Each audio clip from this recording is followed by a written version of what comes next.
What is up, everybody? Welcome back to the GoodeBaker podcast. I'm Nick Baker, and across from me, Shane Good. Yo, what's good? And we are here to talk to you about some video games. First things first, I want to remind you guys to go over to Apple Music, Spotify, and Google Play to look for our audio version of the podcast. Give us a listen over there. Go over to YouTube and subscribe to our channel to get the quote-unquote video of our podcast. Whatever video you might find there. But also follow us on our social media accounts on Instagram and Facebook for any updates on the show, and make sure you never miss one of them because, we're important. But another thing is I was a guest on a podcast last night, Rock and Ronnie's Cheesy Chicken podcast with my buddy Kane Wing.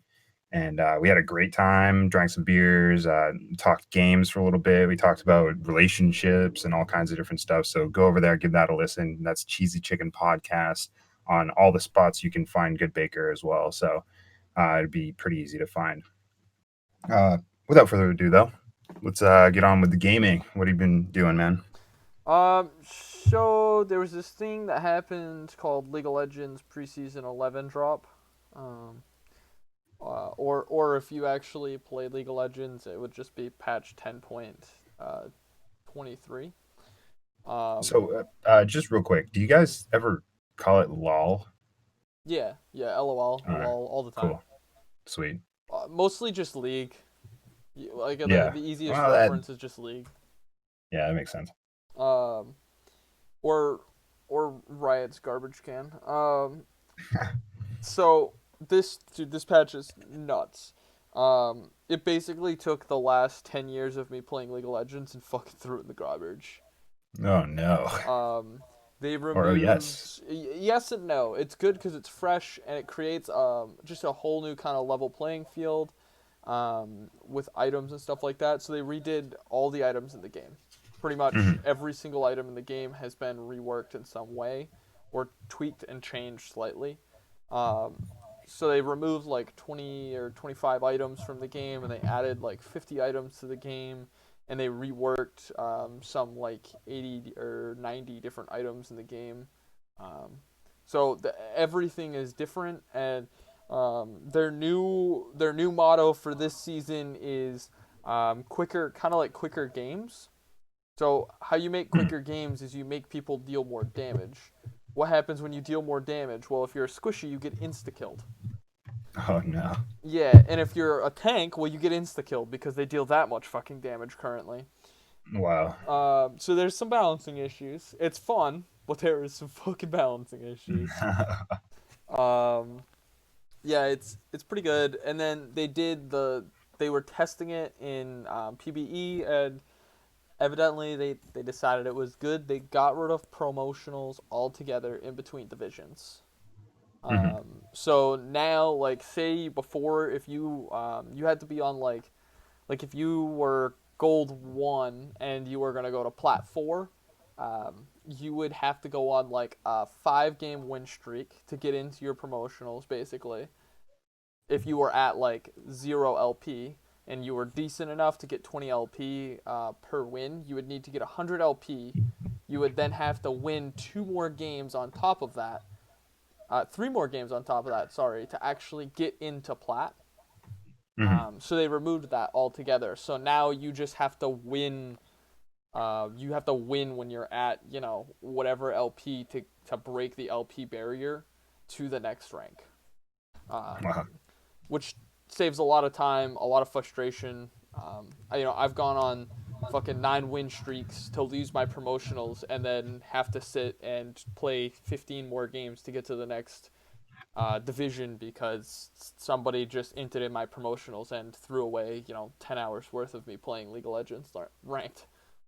Oh man, so that just does not sound good.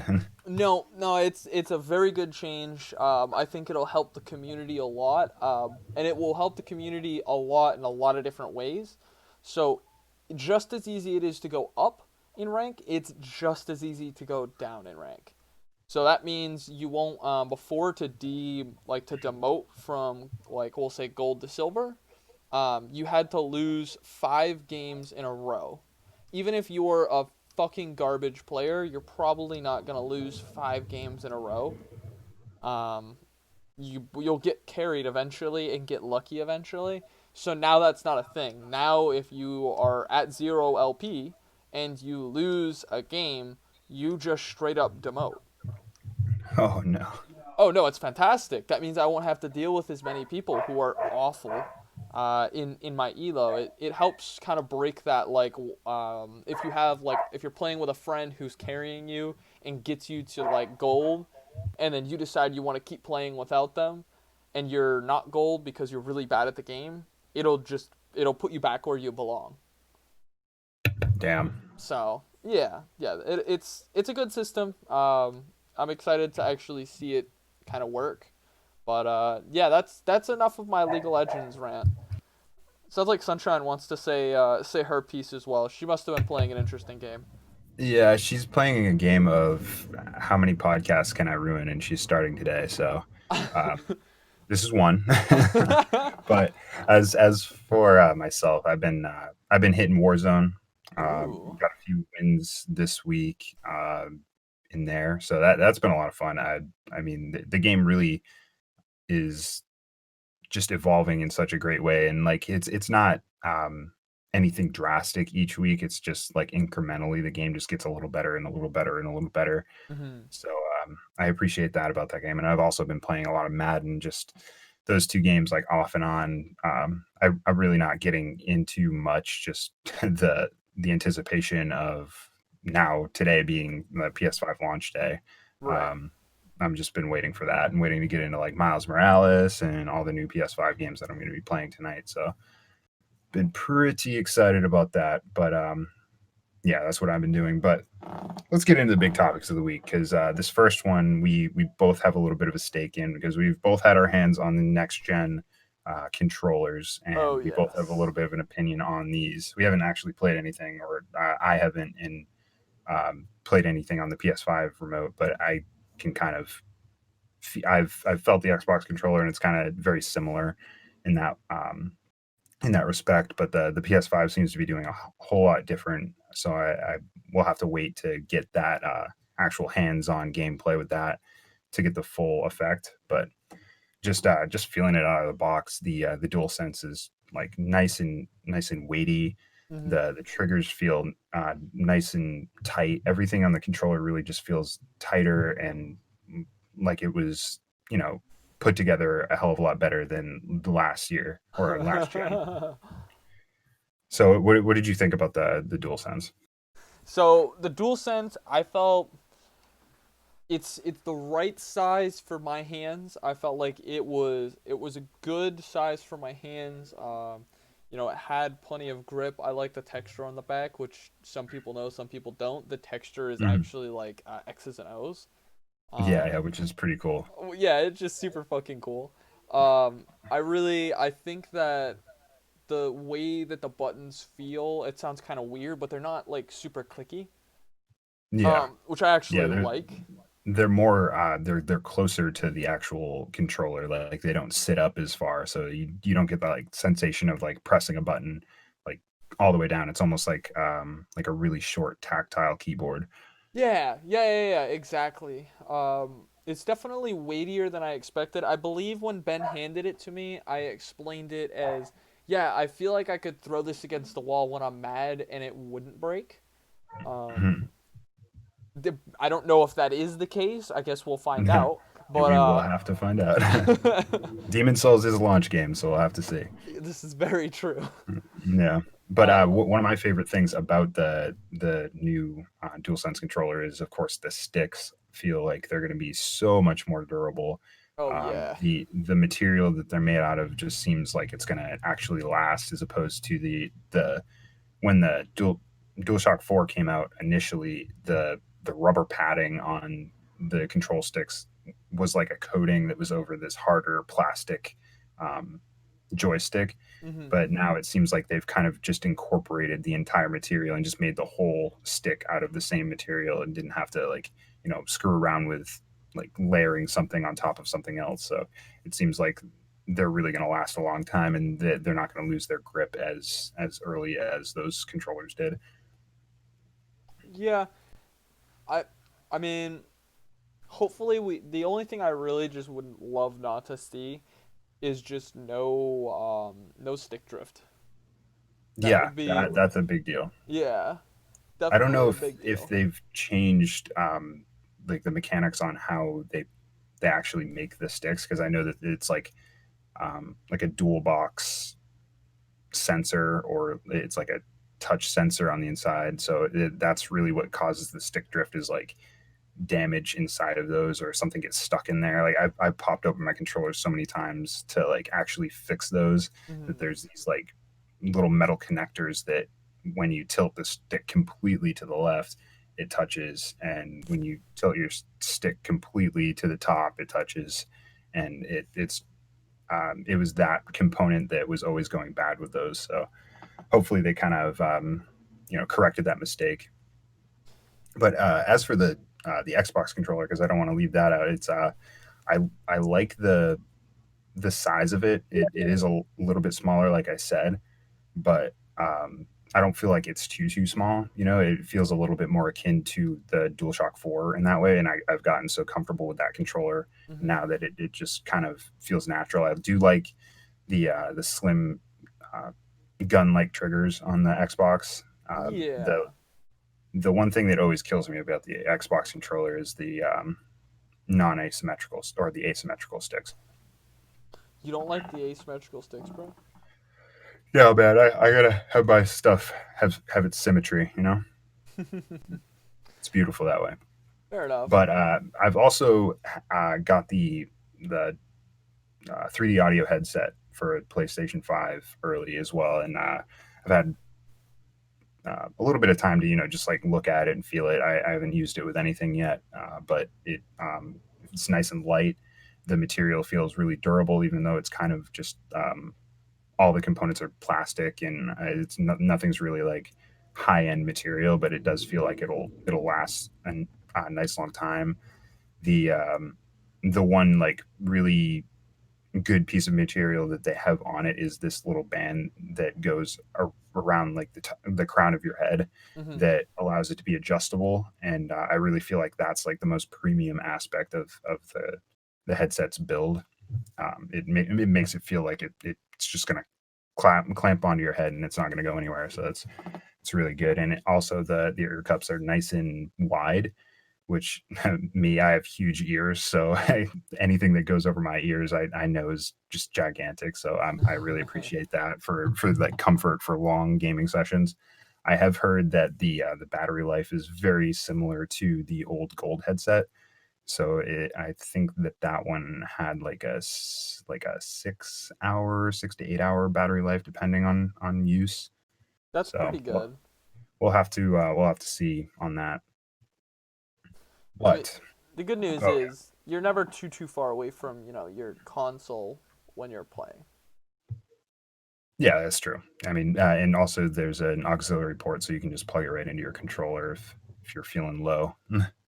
See, that's nice too. Like, I don't know, a lot of times because I actually like we sit so far away from the PlayStation and we use the PlayStation a lot to watch TV. So we Mhm. actually just have a USB that goes into the wall and charges the controller. Yeah, there you go. That works perfect. Yeah. So, But onto the other news that has come out this week. Mass Effect Trilogy was announced. A lot of people are super duper excited about this. I'm a Mass Effect fan myself. I didn't get to play the original, but I played 2 and 3, and I loved both of those. They're going to be one, 2, and 3 is going to be in the collection. It's going to be remastered from the ground up. They're going to add, I think they said ray tracing, a bunch of different graphical enhancements, and that one's slated to come out next year. What's your? Have you ever played Mass Effect? so no, not firsthand, but I have seen a little bit of it played. Like I Okay, understand a little bit of the story and stuff like that, but I yeah. haven't personally really played it. So this is a big franchise. And initially, it was an Xbox exclusive, and I think 2 came to PlayStation 3, and then 3 just opened up to everybody. Um, but originally I was so jealous of Xbox players that got to play 1 and 2 Hmm. before before us over here on the PlayStation side of things. I was so jealous, and I couldn't wait to start it up. And once I did, I fell in love with like the storytelling that BioWare does in that game is unlike any other game that they do. I think it's really the pinnacle of how they do their storytelling, which is, the relationship game where you're talking to your crewmates, you're building those relationships with those people, whether it be romantic or like friendships that you'll take out into the battlefield, and like it'll give you different dialogue and abilities Hmm. when you go out there. So it is a really cool dynamic in that way. But yeah, I'm super excited. I guess it's slated for 2021. No specific date quite yet, but I imagine it'll probably come out early next year. And it's going to be across Xbox One, PS4, and the next gen consoles as well. So look for that PC as well too. Um, I mean, everything's on PC now, baby. yeah, it's all coming. Even those PlayStation exclusives eventually. It's The true. Horizon, I hear, finally got fixed. So that one's actually a good one to look out for. If you haven't played that one, dude, you got to get your hands on it because it's so cool. If you're into like dinosaurs and shooting like rudimentary arrows and crazy technology at them to try and take them down, it's awesome. Fair enough. I have seen a lot of it played. I mean, like, a lot of it played. And it does seem like it would be really fun. It looks very interesting. I think a few months ago, in July or August, there was it was like the summer of gaming. It was part of the summer of gaming thing on Twitch where Hmm. a lot of people were doing speed runs, and that was one of the games that I was most impressed with the people that were doing speed runs, because the way that they had to manipulate that game, and it's such a modern game, you don't really think of those modern games being breakable, but Hmm. people find a way, and it's so cool to see. And that game especially was one of the ones that I love to watch people speed run. But uh, onto our next bit of news. This one is for all the wrestling fans out there.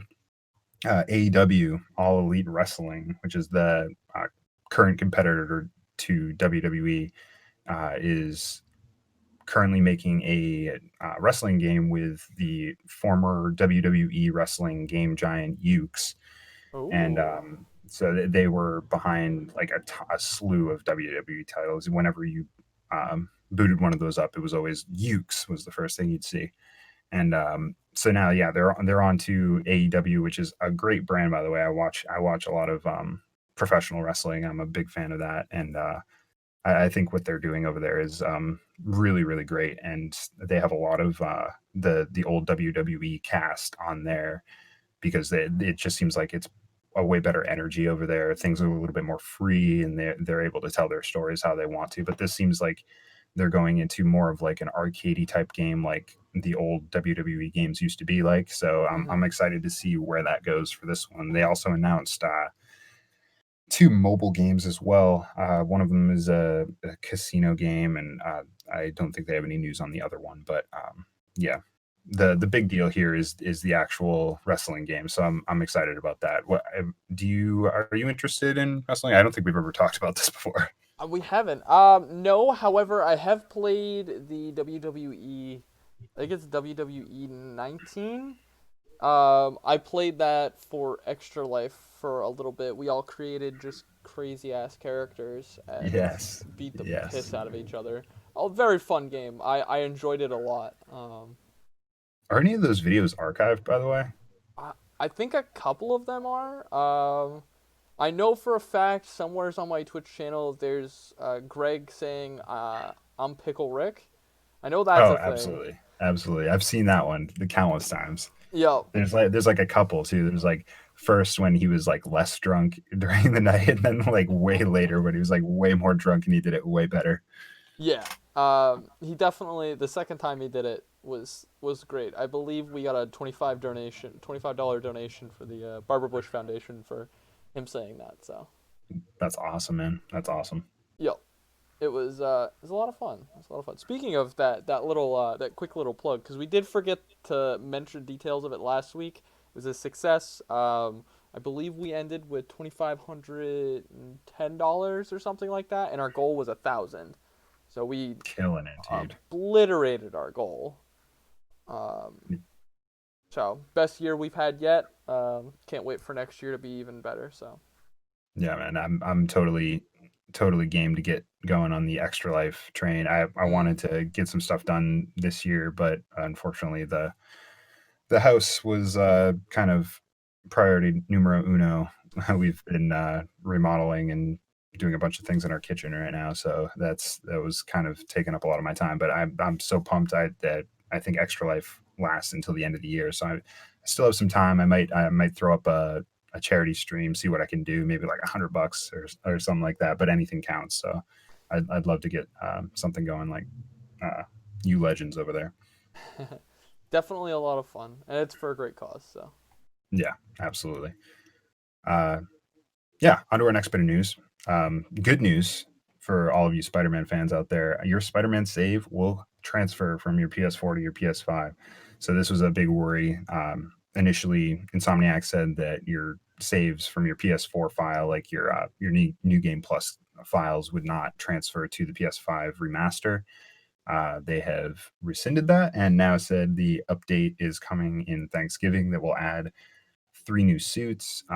You'll be able to transfer your save, obviously, and I'm sure there's going to be a slew of other things that happen with that patch. But that I think that's a big deal for especially me because I've beaten and platinumed the original PS4 Spider-Man, and I wanted to replay it on there to get whatever trophies that they have, or try out those new suits, and of course see the new Peter Parker face in the flesh. oh yeah, But flesh, uh, yeah, digital flesh. digital flesh. Yeah, I mean that's actually it's pretty cool that they're gonna do that. I wonder if it was a thing all along, or if it was like they saw the backlash and they're like, all right, we really should figure out how we're gonna be able to do it. I think it was probably just a little bit of an oversight at first. Like they were like, "Oh, nobody's gonna care about it." Like everybody's already played the PS4 game, and we'll have the remaster. So if anybody wants to play it again, they'll play it on there. And they didn't really think that people might want to carry their data over so that they can have all their abilities and stuff and go through it on like a harder difficulty or whatever. Hmm. But yeah, it's cool to see a developer kind of take that advice. I got the news from a tweet too, which had a little bit more to say, but the gist of it was just them coming down and be like, "We heard you. We're going to try and support you all the way through this transition from PS4 to PS5." And that coming from a first party PlayStation studio is really good to see. And obviously, Xbox has been killing it on their side with all of that stuff too. Hmm. Really looking out for the consumer. So it's nice to see PlayStation step up and, or at least a PlayStation Studio step up and, think of the consumer. Yeah, no, definitely really cool. um, our last bit of news is Godfall will only be an exclusive for PS5 for 6 months. This comes from IGN. Uh, yeah. Do you remember Godfall, right? The looter slasher. Yes. Yeah, yes, it's a really pretty looking game. I've seen more gameplay now on it that a lot of people have the console already. I've looked at some videos this morning. I've seen some really great stuff from that game. I'm actually way more excited about that than I was before, and it's great that now everybody's going to be able to play it at some point. It's honestly weird to me at this point in gaming that we have timed exclusives like this, like not just this, but Final Fantasy um, 7 remake is going to be on Xbox this coming year. Now that the year exclusivity for PlayStation is almost up, so Yeah. it's a weird thing for companies to do, but I mean it's a business deal, I suppose. So I yeah, still find it funny. yeah, it's so foreign and strange to me that a company would want to just have exclusivity when they could just sell their game on all kinds of different platforms and probably make the same amount of money, but or more, But PlayStation must have paid out the nose for that because Gearbox is a pretty big studio. They make Borderlands and yeah, that's pretty much it. Borderlands. pretty big studio, Borderlands and Borderlands. I mean, they took so long to make Borderlands 3, and then they turn around and they have this, and I'm like, wow, that was something. Maybe they have more than one team, but I'm not Yeah, sure. possible. Not sure either though. But that is everything we have for you this week. I also want to remind you again to go over to Rock and Ronnie's Cheesy Chicken podcast. Give them a listen because, man, it was a lot of fun being on that podcast. We'll definitely have to do it again. I'm going to have to bring you this Yes. time because, we got to have the team up there.